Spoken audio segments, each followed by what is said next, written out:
iska ilaalinta xoolaha dadweynaha iyo dadka masaakiinta waxooda iyo ilaahay agtiisa waxa ay ka yihiin ayuu sheekhu noo cadeeyay waa aad iyo aad ayuu umaasay khayr Allah siiyo waxaan rabaa walaalayaal inaan arintaas aad iyo aad hoosta uga xariiqoon xoojiyo oon iraado xatooyo xoolo dadweyne kulli waa la yaqaanaa laakiin wax iska siyaasadaysan oo dadka lagu ciqaabo oo koox siyaasad ahaan loola dirsan yahay lagu riixo oo waxyaabo badan loo sameeyo laakiin ma ahan ninka oo xadaaya xoolahaas dadka masaakiinta ay leeyihiin waa dambiile dambiga uu leeyahay iyo intuu la eg yahay sheekh khayr Allah si waa noo sheegay laakiin halka oo arin oo inaan ku daro aan rabo waxay tahay ninka ka celi kare ee ka celi waayay ninka ka celi kare oo ka celi waayay inuu asaguna una ka dambi yareen laana marka oo annaga mas'uuliyadda iyo xataa ka soo laga yimaado muwaadinka caadiga ah ee wiilkiisa mid walaalkiis midku adeerku u yahay midku abtiga u yahay oo arkaayo ee dhowr boqol oo dollar mishaarkiisa uu yahay laakiin daara dhisanayo arkaayo inuu la hadlaa ku waajib ah maxaa la yiraahdaa munkarka jooji gacanta ku jooji maxaan ku yiraahdaa carabka ku jooji wax ugu dambeeyo oo maxaan ku yiraahdaa saddexdii la tilmaamay inaan la hadasho waa wax ugu dambeeyo kaale adiga maan dhow gacali maxaa ku dhacay walaalow waxaan ilaahay ka cabso oo xasuusiso qalbigiisa maxaan ku yiraahdaa Allah cabsidiisa aad qalbigiisa dib ugu soo celiso laana hadii Allah cabsidiisa ay qalbigiisa ku jirtaahay kuma dhiiradeen inuu xado xoolo umada ka dhaxeeyo islaanta IDB-ga oo soo barakacday oo ama shabaab soo barakaciyay ama baahi kale adduunyo ay soo barakacisay midka jiran ee daawo gadan la midka maxaan ku yiraahdaa agoonka ee aabiis u dhintay oo laga yaabo aabiis inuu u dhintay asagoo waliba maxaan ku yiraahdaa mas'uuliyad caam iyo dan sabafal ku jira in daraadis uu ku dhinta laga yaabo islaanta waayeelka ah ee cutushka ah maxaan ku yiraahdaa aan awoodin inay daawadii maxaan ku yiraahdaa isbitaalka ay tag wax yaani fiir dadka iska la horta xoolaha waxaas dawladda laga rabaa agoonka inay xanaanayso waayeelka inay maxaa qaadayso kan baahan inay baahi tirto laakiin maxay ku baahi tiray dawladda lacagta aad xadow haysidood qaadanaysido daaraha aad ku dhisanaysido ku dalxiis tagaysid waaye lacagta ay dawladdu ku qaban lahayd waxa soo dhan haddii marka adiga lacagta aad qaadato dawladdu maxay qabanay maxay wax ku qabanay waxaan qabaa in arintaasi nimanka dhalinyarada ee wax xadayo bas inaanay ku sinayn carada Allah iyo ciqaabteeda kuma sinna kan baasada qaatay jabka gashtay bas kuma sinna walaalayaal xisaabaadka wada aragteen malaayiin dollar ayaa maqan dawladda Soomaaliyana ayadoo magacii iyo heybadii iyo karaamadii ummadda Soomaaliyeed hugsan ay maalin walba inta tagtay leedahay hana la kaalmeeyo hana la saacido sawira jiro aan waligeed taariikhda xasuustay aan ka beenin waa iga dhumay nasiib daro intii la kala gurguriyo la kala cararayo iga dhumay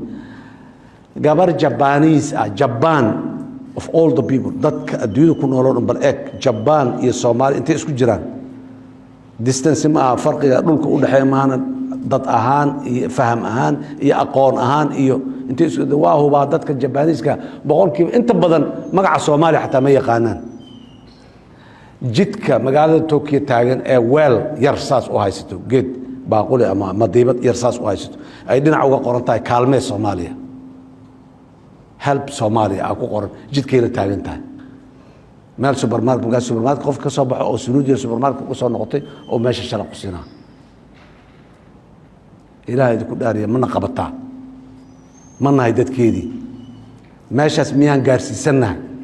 waa maya ma gaarsiisna dawladdu ma horumari karto ma buraali karto dadkeeda adeegyada waajibka ku ah oo inay u qabato la rabo uma qaban karto haddii nin inta xilidka halbowlaha oo fiiro inta uga surto oo dhiiga ka dhuuq tago ma kori karto walaalayaal arinta corruptionka ilma ilaaliso dawladda bas lagu ma sugi karo culimada khayr Allah si sheekheena culimaa diinka dalka dhama laga rabaa masaajida maanta jumcaha inay ka hadlaan idaacada hadoo tago inuu ka hadlo maxaan ku iraahdaa janno iyo aakhiro in laga hadlo way fiican tahay janno iyo naar in laga hadlo waa fiican tahay laakiin wixii naarta lagu tagaayo beledka yaallo inaan muxuu ay laga hadlin ama si khafiifa looga hadlaa macquul ma aha culimada Soomaaliyeed meel kasta ay joogto arintan waa inay u soo jeesataa sideedabana culimada dadka wax dawladnimadu waxay u taagan tahay dadka waxa dhibaya inay suuliso waa la qabtay lama qaban haaf la qabtay nus lama qaban waa la dhihi karaa laakiin waana naga dhab inaan qabanaan rabnaa oo naga go'an tahay dawladda laga rabaa kan tuuga inay saas u soo qabatay tira waa kana tuug waay labadan bir dadka la soo qabtay ama u xiran ama kuwa dibadda aadee baxsaday iyo kuwa ma aha intaas kuma eka laakiin de hal mar dawladdu dadka ma soo wadisiibi karto laakiin waa naga go'an tahay ninkii hantida dawladda dadweynaha dhacaayo xadaayo in sharciga la hor keeno wixii qaanuunku qabana la marsiyo la dulmi maayo waana sheeg hadda koor war ha cararin ha dhuumanin haddaadan waxba isku ogeynood waxba xadin haddaadan tuug ahayn oodan waxba hadlaynin lagugu cadaalad darre inaanan qofna lagu qabanina waa waajib kaloona saaran intaasna aan garsoorkii annaga aan ka wada hadalnay waa ku kalsoonahay garsoorka maanta joogaahay dulmi inaanu samaynayn haddaan lagu dulminayn waxa kale waa maxay marka in la yiraahdo ninkan tuug ma aha waanaad arki doontaa dad badan oo dabcan yaa soo bixi doona ninkaani waxa uu qaatay ciqaabtiisu intaanay la eg tahay waa intaas ninkaani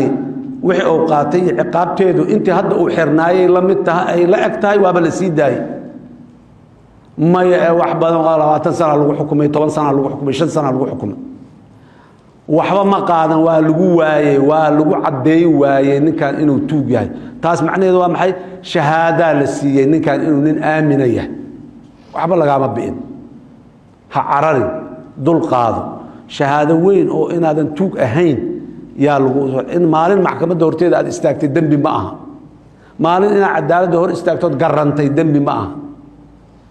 laakiin in wixii lagugu soo eedeeyay lagugu helaa dambi ah oo kugu caddaato oo dalaa'il loo keeno dadka lacagta dawladda inay boobeen lagu tuumsan yahay ee la haayo iyo kuwa la qaban doono intaba waxaan ballan qaadaynaa in aan garsoor cadaalada inay helaan waa qodob marka la xukumayo dadweynaha Soomaaliyeed ayaa dhagahooda indhooda inay arkaan oo dooda iyo dacwada meesha ka dhacaysa la arko guri mugdi ah dhexdiisa qol xiran oo la ogeyn ma aha telefishinada la geynaa waa la soo deynaa live wuxuu isku difaacayo sheegaa wixii lagu eedeynayna waa la sheegaa garsoorkuna markaas uu go'aan gaara wixii lagu eedeeyaa sax ah ama wixii lagu eedeeyaa sax ma ahayn difaaciisa sax la sii daay garsoorku waa intaas waajibkiisa inaan la dulmin qofkana waana laga rabaa waliba waxa laga yaabaa in uu marka qaarkood dad badan oo xataa dambi lahayn inay ku baxsadaan in lagu cadeey waayo awgeed laakiin uu qabo dambigi laakiin waa lagu cadeey waayo haddaan lagu cadeynin on marqaatiyaal cadcad aan meesha la soo taagin iyo dokumentiyaal iyo waxyaalo dalaa'il aan la keenin sabab loogu dhaganaanayo ma jirto marka waxaan rabaa dadka Soomaaliyeed garsoorkana ha ku kalsoonaadaan dadkana aan la hadalno aan wax u sheegno maxkamad iyo booliis kaliya kuma xalli karna mushkiladaana wacyiga dadkaan ku xalli karnaa dadka wacyigood waxaana inay xaaraan yihiin oo adduunyo aakhiraad war ogow dawladdu haday midka waxadayo dawladdu haday ku arki weydo ku soo gaari weydo waxa aad xadaysaa aakhire kaaga horeeyaan waa qodob adiga shakhsi aan caafimaadkaaga iyo gurigaaga waad ka arkay dadka masaakiinta waxood aad boobtay qoyskaaga iyo gurigaaga iyo inta aad waxa aad jeceshahay adiga ka dhax arkay ha aadin meeshaas irsaaqad xalaal siisa ilmahaaga ku barbaari xalaal kuwa fiican oo biri marka dhimato adiga ku duceeyay u noqdaan oo maxaan ku raadaayay ajarkii aan go'aynin oo ay kamid ahaayeen walad saalax oo ku soo duceeya ajarkiisa ma dhamaado haddaan dhimato camalkaaga haduu go'o saddex marka waxaan rabnaa dadka Soomaaliyeed dhinacaas wacyiga inay ka dhisnaadaan